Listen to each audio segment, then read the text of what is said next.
The title of this video probably alerts you to the fact what it is that I want to talk to you about.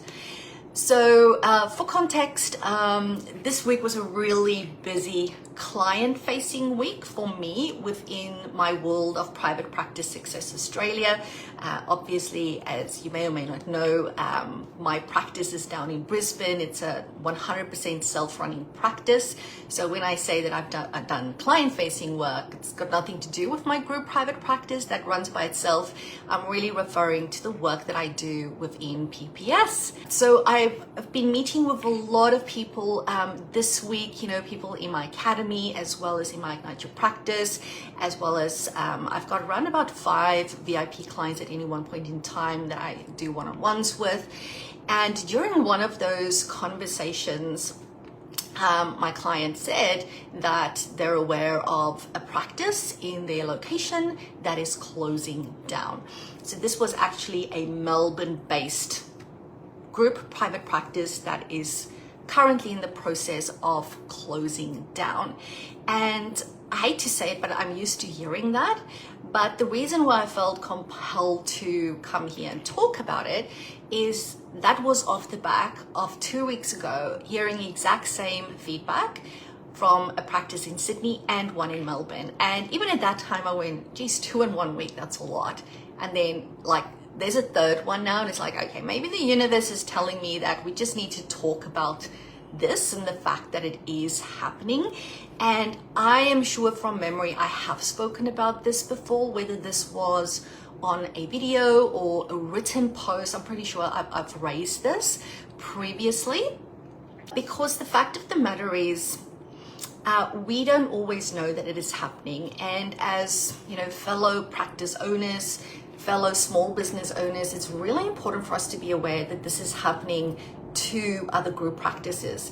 I feel like sometimes we think like, oh yeah, that's happening to the fish and chip shop, or maybe it's happening to the coffee shop owner down the street, or I've noticed that bakery in town, they've closed down all of a sudden, they're no longer there.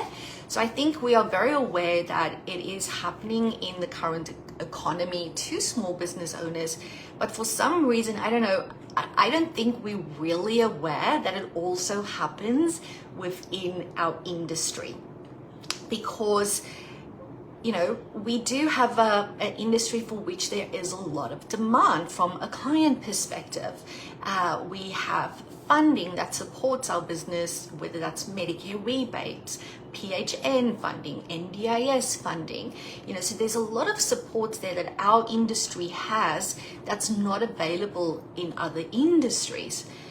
But despite all of that, group practices, and I'm not aware of solo practices, that might be the case as well, so I'm referring to group practices because those are people I work with, so I hear a lot about them. People are closing down their practices, and they don't make a big brouhaha about it, because I think I would suspect that there's a lot of shame and embarrassment and disappointment and sense of failure and stuff that goes with it, but it most certainly is happening in our industry. And how, if you're thinking like, is this valid information that you've received, Gerda? It is, because my clients that I'm talking to, the way that they know about this happening is that they are getting approached by clinicians working, or who has worked or are still working for a practice, whether it's employment or contracting that's closing down, looking for a job, and their reason for moving is because their practice is closing down where they're currently recruiting. And I've been working with my clients around, how to do that best, because they normally come with, clients and a caseload that needs to be looked after and all those things. So this is very valid and legitimate stuff that's happening out there. So I want you to be aware of it, because I think for a lot of us, and even myself at times, we stuck in, I'm here in my little office in Agnes Water, far away from the big cities where a lot of this stuff is happening. Doesn't mean it doesn't happen rural. I'm actually aware of a rural practice that has also closed down for various reasons.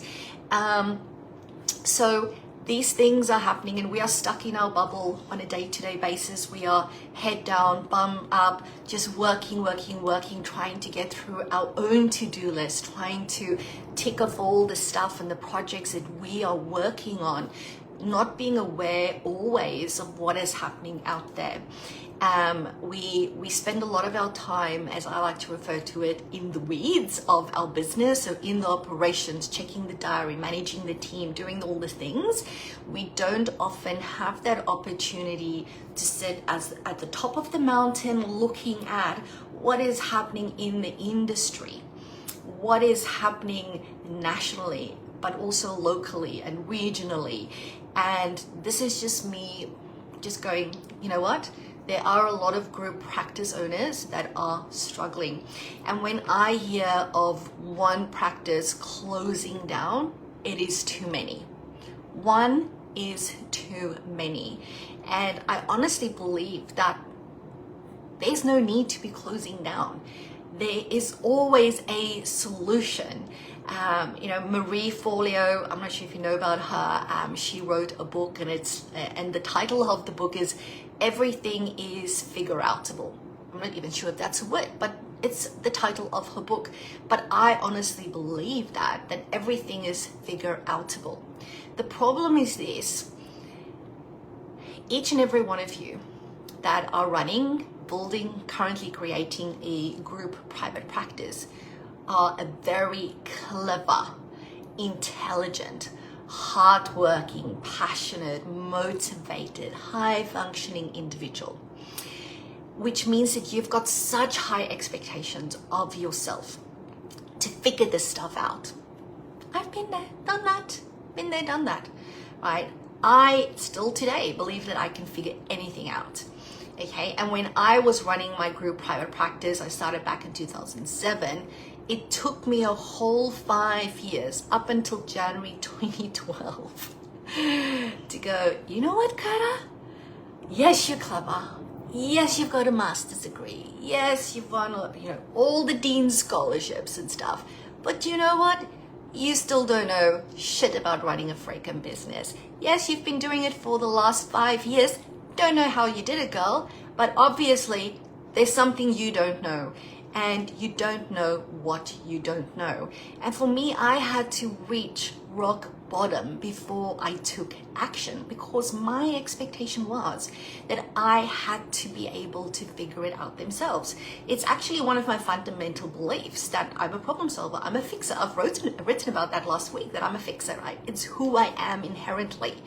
But it also meant that I waited too long to get the help that I needed in my group private practice. And I can tell you now, my first business coach saying yes to working with Nathan, it changed the trajectory of my life.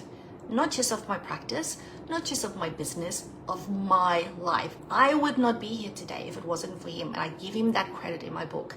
I'm still in contact. We're friends on Facebook. He's down in Brisbane. I still give him credit for that. But I also need to give myself credit for the fact that I accepted that help. And I think that's where a lot of people are going wrong. If you are anything like me, you are going to push yourself to the brink of figuring this out yourself. And I'm here to tell you that sometimes we don't know where that line is. And when I hear about practice owners that are closing their businesses down, it's like, I don't know what they've tried. But I honestly believe that if you reach out to the right mentor to help and support you, you would not need to close down your practice. Every day, what we do as allied health professionals is every day we are encouraging our clinical clients to put their hands up, to say, yes, I'm struggling, I need help, right? And some clients say, yes, I want to book in. Other clients say no. And we respect that. And I respect that as well as a business coach and mentor, that some people just go, no, I'm good, thank you. And, we know that a lot of our clinical clients, they might go, you know what, that's a bit too expensive. I don't want to pay $200 or $220 or whatever to see a psychologist or whatever. I'm just gonna Google, I'm gonna research and go onto YouTube and see how I can learn to do diaphragmatic breathing for my anxiety. There's so much stuff out there. I'm just gonna do it by myself. Guess what? 6, 12, 18 months later, they're exactly where they were. We know this. We know this to be true. Yes, they might have made small little improvements, but that's it. Right? We know what we contribute. I personally believe, as a psychologist, and I can only speak as a psych because that's what I am, I honestly believe that I can take any person off the street, somebody with 0 mental health diagnoses, somebody with 0 mental health issues, and let's be honest, there's nobody like that. All of us have got our issues. But let's imagine somebody high functioning, everything's going well. I can take them off the street and I can put them in my consulting room on the couch. I can spend 6 hours with them and they will leave having improved the way they think, having improved their behaviors, having improved their emotional capacity. I know that. I know it for a fact. It's why I'm a psychologist that believes that yes, our job is to get people from disease. You know, if you look and think about the salutogenesis model of health, from disease, you take them from symptoms to absence of symptoms. And that's what the medical model tells us to do. But I'm a believer that it is our job to take them to health ease. So not just the absence of symptoms, but functioning at their optimal capacity, living a purposeful, aligned, meaningful life. And that means that I can take somebody with an absence of symptoms, spend 6 sessions with them, right, irrespective of what type of therapy that is, and they leave better off than when they started counseling with me. And the same holds true for what we do as business owners, right? The majority of us, you know, some of you might have business degrees, but the majority of us, I certainly didn't when I started my group private practice. We don't have business degrees, right? And even if our business is doing really well, there's more that you can learn, okay? There is more that you can learn. There's always something that you don't know. But what is the premise? Or the purpose, let's say the purpose of this video is, firstly, I want to encourage you, if you're a group practice owner and you are in a network or in contact with other group practice owners, I want you to reach out to a fellow group practice owner today and just say, hey, how are things going? How are things really going? Okay. I often in the early days, I was part of networking stuff and everybody was always doing perfectly fine. You would always get that amazing, you know, oh yes, it's good, we're so busy. The politically correct response. That's what people give you. It's like when your client walks in for their appointment. Hey, how are you? Sit down. Good, thanks. Right? It's not until they sit down and they start to open up that you actually hear about the shit that they've been going through in the last week since you've last seen them. And sometimes, again, because we are so busy, we just have superficial check-ins with our colleagues and our peers. So maybe just if you can reach out to one person that you know in your local community and just have a non-service level reach out. And you know what the easiest way is to get people to be honest about what's happening for them is for you to be honest with what's happening for you. Maybe you've had a shitty week, okay? Like yesterday we had our academy group coaching and mentoring session, and I expect them to share what we call their learnings, their insights, which really is their lessons. Like, what went wrong? Tell us what went wrong. We need to own the stuff that went wrong so that we can bring it out into the fore. We can consciously have that learning and that we can share it with other people. So that's why we do it in the academy. But if you reach out to a colleague and you say, hey, how's your work been? Mine has been really shitty because, I don't know, maybe 10 people canceled this week, really negatively impacting our cash flow. What has it been like for you? If you lead and you are not complaining to them, not whining to them, just being open and honest about the things going wrong in your business, that practice owner will feel way more comfortable also going, far out, we're going through exactly the same thing. Or maybe for them it is, we didn't have any client issues, but I had a clinician leave and they full-time equivalent, and now I need to find another clinician in 4 weeks time, and I'm not sure how quickly I'm going to get that done. I'm really stressed and worried about it. Just be honest. Just that honesty, that open sharing goes a long way towards supporting one another. So that's what I want to encourage you to do. I also want to encourage you that if you are struggling to take a leaf out of your clients' diaries, you want your clients to be in therapy when they're struggling, not cancel them. Or, when they're on that phone with reception, you want them to become clients, because people can only get your help or the help of your team in this instance when they're actually in sessions, whether that's in person on the couch or on Zoom via telehealth. The same holds true for you. There's nothing wrong with saying that you need help to build your business. There's nothing wrong with saying you need help to get yourself out of the mud that you are currently just stuck in. Same thing over and over. I also want you to become aware of the fact that if you're anything like the majority of people in this room, you've got high expectations of yourself for doing this yourself. Okay? It's not necessary. There is an easier way. Okay? We get our clients to do it every day. You can do it as well. Just put up your hand. And yes, obviously you can reach out to me, but I'm not the only business coach and mentor in this space. Okay, you have a lot of options. When I started doing business coaching, mentoring for allied health professionals back in, 2014, I think, when I initially started to dabble in it, there was only like one or two. Well, I only knew about myself, and then later I realized there was somebody else as well that I didn't even know about. But there are so many options for you right now. There's no reason why you can't find a business coach and mentor aligned to you and what you require, and somebody that's going to be a good fit for the way that you work. Okay? There's no excuse for you not to find a business coach and mentor. Okay? And you need to find somebody that you really want to work with. And it doesn't have to be me, but you owe it to your business, to your team, to the clients, to your family, to acknowledge when you need help and not to wait until it is too late. Okay? What I will also tell you is that business coaching mentoring is not free. Just like your session shouldn't be free. Don't expect free business coaching and mentoring. Expect to pay, and possibly pay a premium price for business coaching and mentoring. Business coaches and mentors are experts in what it is that they do. Just like we expect our clients to pay good money to see us. Okay? Also expect to do hard and difficult, challenging things. Therapy is not a freaking walk in the park. It's not a walk in the park.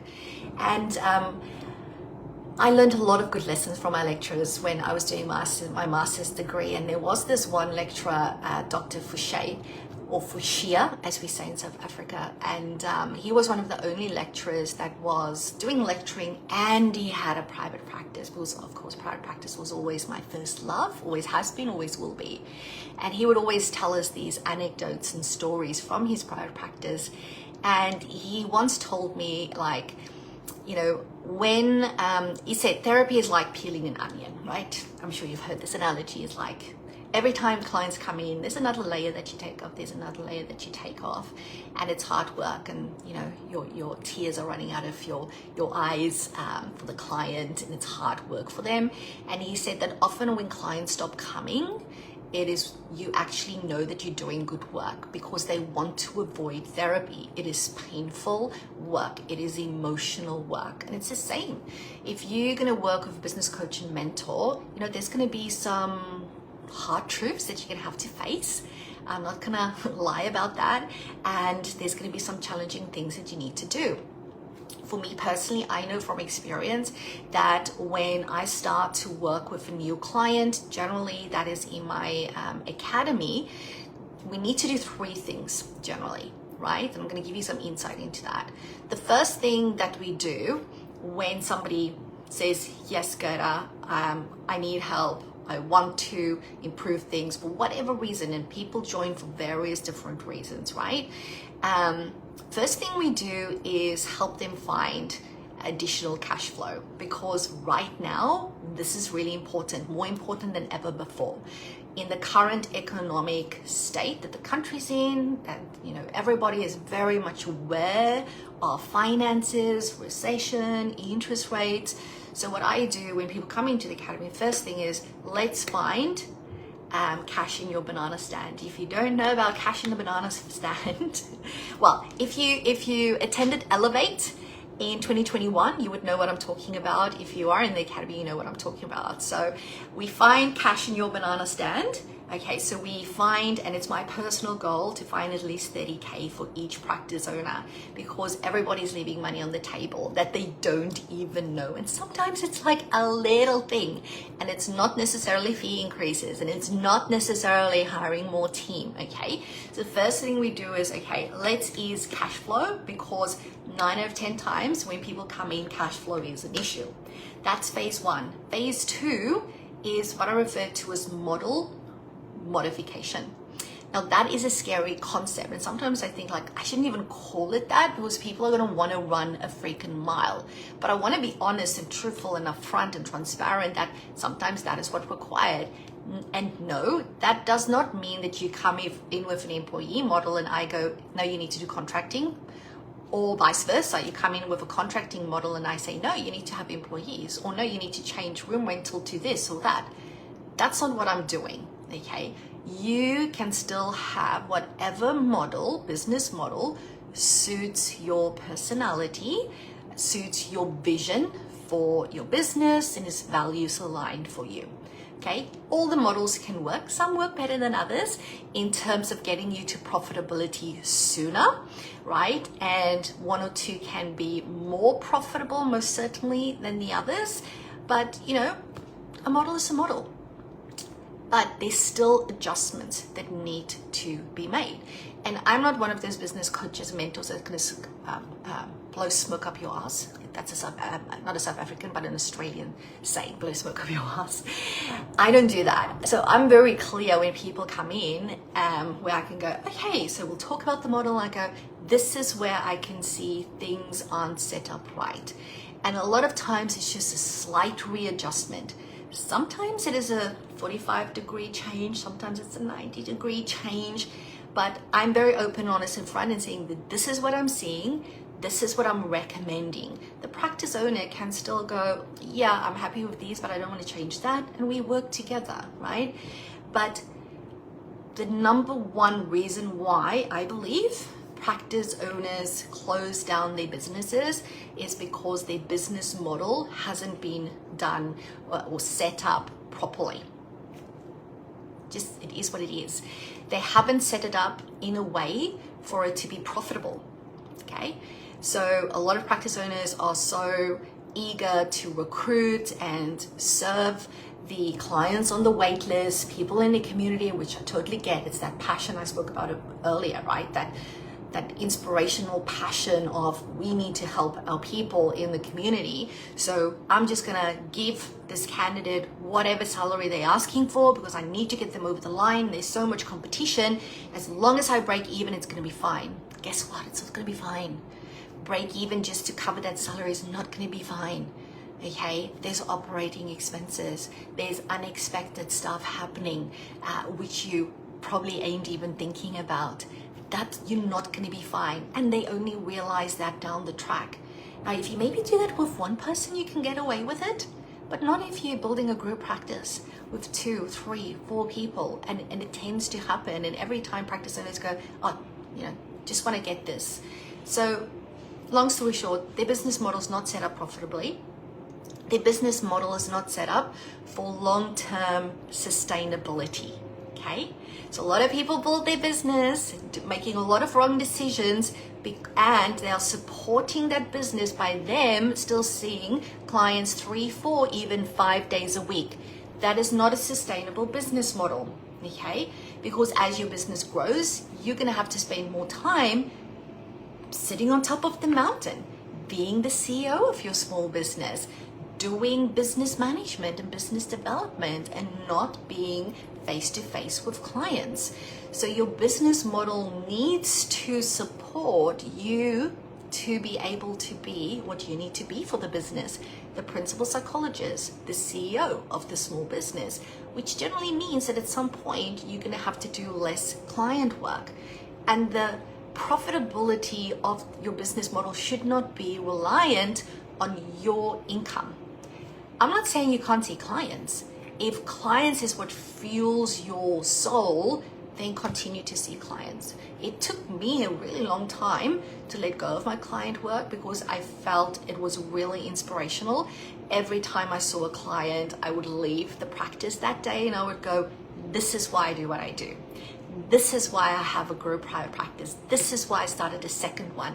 This is why I started Private Practice Success Australia, for people walking through the practice doors.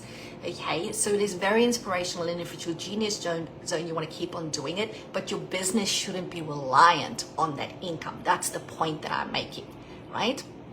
So I'm not going to go further into the business model modification, but that's normally the second phase that needs to happen. And then the third phase is really putting in place what I like to refer to as self-running processes and systems. It's those systems, policies, procedures that's going to help you build and create a self-running practice. Now, let's be honest and clear here. That does not happen overnight. Again, so many of us have got so high expectations of ourselves to get shit done, not today, but yesterday. Or if you go, okay, that's unrealistic, next week. No. And this is why we are such a high burnout prone industry, because our self-expectations, and if you're into schema therapy, those unrelenting standards and stuff is so high. I can tell you now, putting the systems and process in place is a process. But the sooner you start, the sooner you get to it. I've now had a self-running practice for, I don't know, many years. Like, when would I say was it really self-running? So I started PPS in 2016.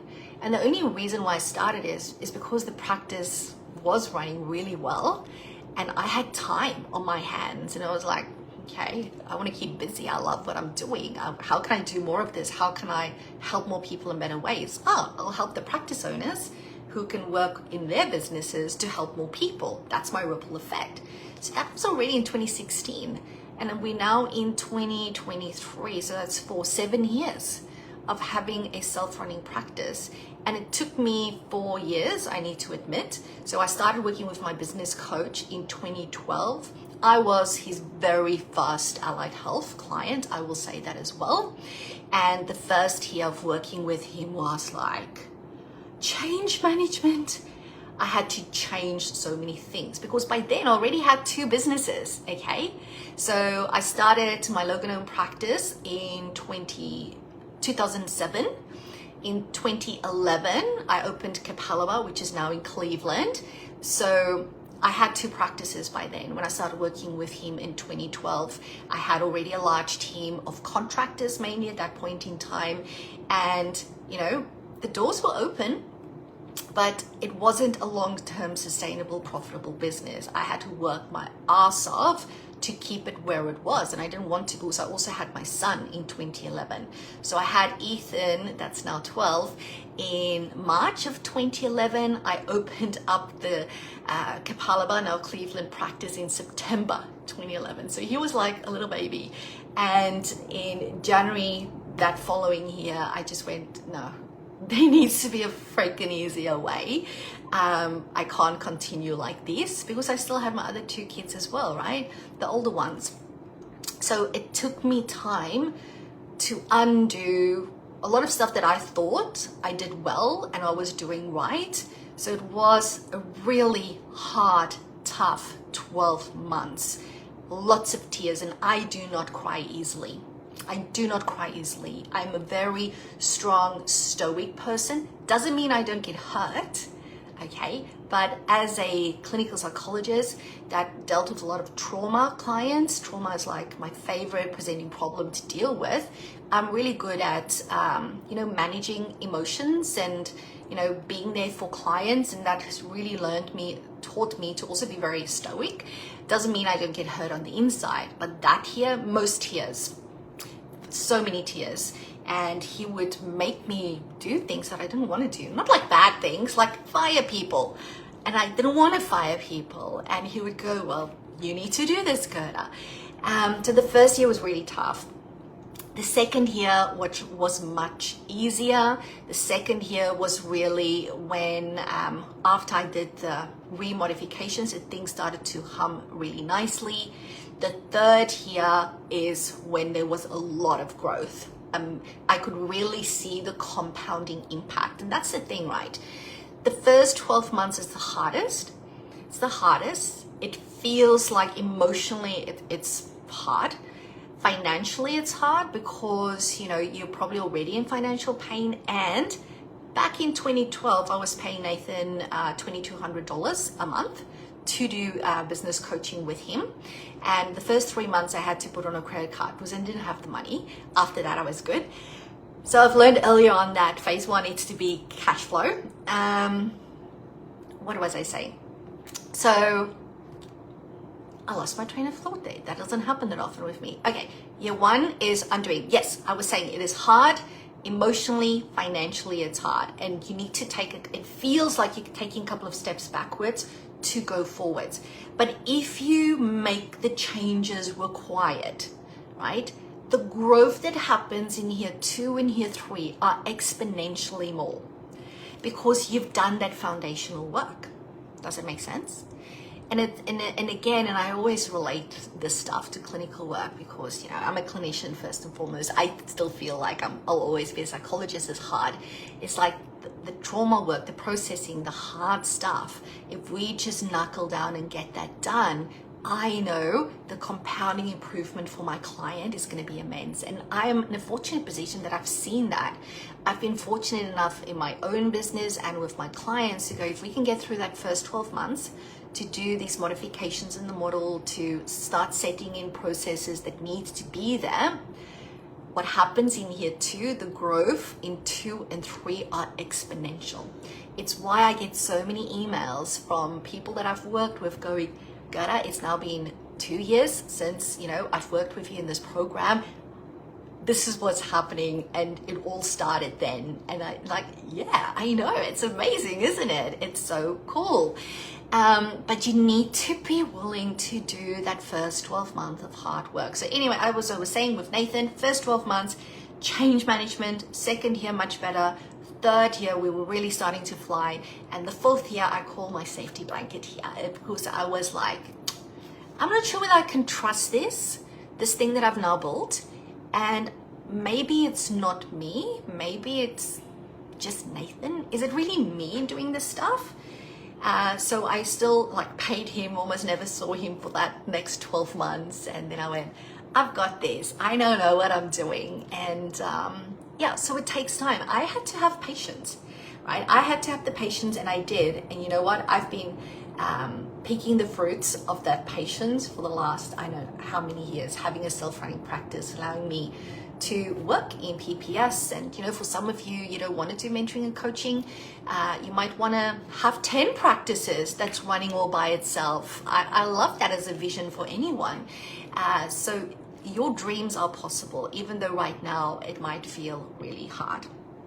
So this live stream has gone way longer than I intended it to go. Thank you for everybody that was here live chatting to me. Please feel free to reach out if you do want help and support. As you probably know by now, my main program that I have is really a membership. It's called The Academy.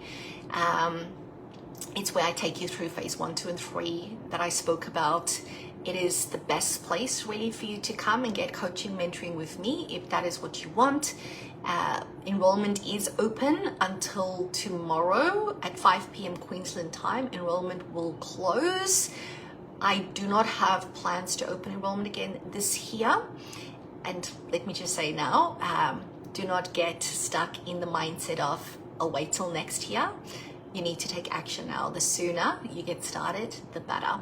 Do not wait, because there's actually quite a number of weeks between now and January, February next year, and you cannot afford not to start the process of saying, hey, I need help and I need to start taking those steps.